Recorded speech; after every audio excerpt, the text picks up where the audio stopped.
तो आपका भाग्य गलत हो जाएगा, प्रारब्ध, फिर आपको जेल मिलेगा, कष्ट मिलेगा, फिर आप कहोगे मेरे तो भाग्य में कष्ट है। वो कष्ट भी तुम्हारे ही कर्मों से आया, और तुमने किसी भूखे को भोजन कराया,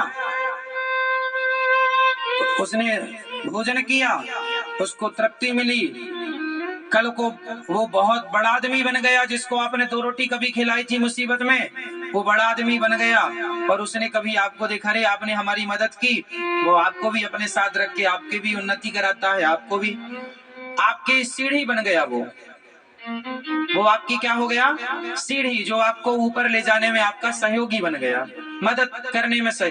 तो जीवन में अब आपकी तरक्की हो रही है, आपका उत्थान हो रहा है, उस उत्थान की जिम्मेदार भी आप हैं, क्योंकि आपने कभी अच्छा किया था, उसका फल आपको मिला। जैसे आपने पढ़ाई के समय पढ़ाई की, तो आप सीए बन गए, आप इंजीनियर बन गए, आप डॉक्टर बन गए, आप एडवोकेट बन गए, आप बड़े बड़े पदों में आईएएस बन गए, आईपीएस बन गए, कुछ भी बन गए।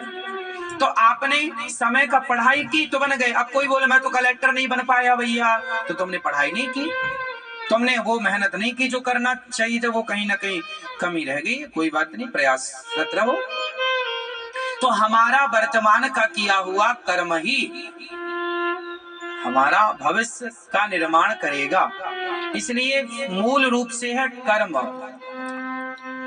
पाप और पुण्य में भी सहायक कर्म है। हमने आपका गला दबाया, ये पाप हो गया, हमने आपको रोटी दी, ये पुण्य हो गया। तो कर्म ही तो मूल में आया ना, गला दबाना कर्म था और रोटी देना भी कर्म था। तो कर्म ही पाप पुण्य का निर्माण करता है। गलत कर्म पाप का निर्माण कर देगा, सही कर्म पुण्य का निर्माण कर देगा। तो पाप पुण्य भी कर्म, मतलब मूल में है कर्म। आप ये हाथ हिला रहे हैं, ये भी कर्म है। अब ये हाथ हिलाना ये भी कर्म है ना। अब ये आपको डिसीजन लेना है कि आप किसी लड़की को देख के हाथ हिला रहे हैं, लड़का को देख के हाथ हिला रहे हैं, या भगवान को देख के हाथ हिला रहे हैं कि प्रभु मैं आ गया आपके दर्शन करने के लिए। हाथ तो दोनों में हिलेगा। अब ये आपका ये डिसीजन है कि किसके लिए हाथ हिलाना है ना। मैंने कल ही आपको समझाई एक बात बढ़िया, कि हमने पुष्पों की माला खरीदी, और वही माला उसी दुकान से उतने ही पैसे में एक दूसरे व्यक्ति ने भी खरीदी, पर एक ने भगवान को चढ़ाई और दूसरे ने एक वैश्या के कोठे पे जा रहा था तो वैश्या के लिए लेकर गया। एक ही दुकान से 2 माला खरीदी गई, दोनों 20-20 रुपए की थी। एक भगवान के लिए खरीदी गई भक्त के द्वारा, एक कामी के द्वारा वैश्या के लिए खरीद। तो पैसे दोनों में खर्च हुए, पर खर्च करना उसका सार्थक है जो प्रभु के लिए खर्च हुआ। जो एक स्त्री के लिए खर्च हुआ वैश्या के लिए, वो व्यर्थ है। हाँ या ना। यहाँ तबला बजता है, बोलो हाँ। यहाँ ढोलक बजती है, बोलो हाँ। लेकिन जब वैश्या नाचती है ना, वैश्याएं भी मुजरा करती हैं, ताता थैया करके नाचती हैं। तो वैश्याएं जहाँ नाचती हैं वहां भी तबला बजता है, और भगवान की आरती पूजा जहाँ होती है वहां भी तबला बजता है।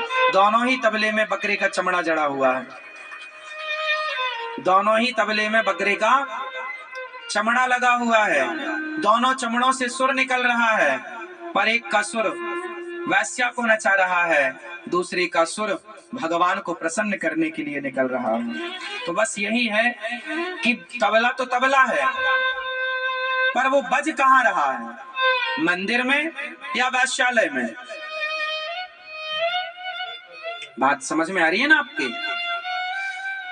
ईश्वर ने हम सबको सब कुछ बराबर बराबर दिया है। 2 पांव आपके 2 पांव हमारे, 2 आंख आपकी 2 आंख हमारी, 2 हाथ आपके 2 हाथ हमारे, सब कुछ बराबर, कोई चीज ज्यादा नहीं है आपके पास।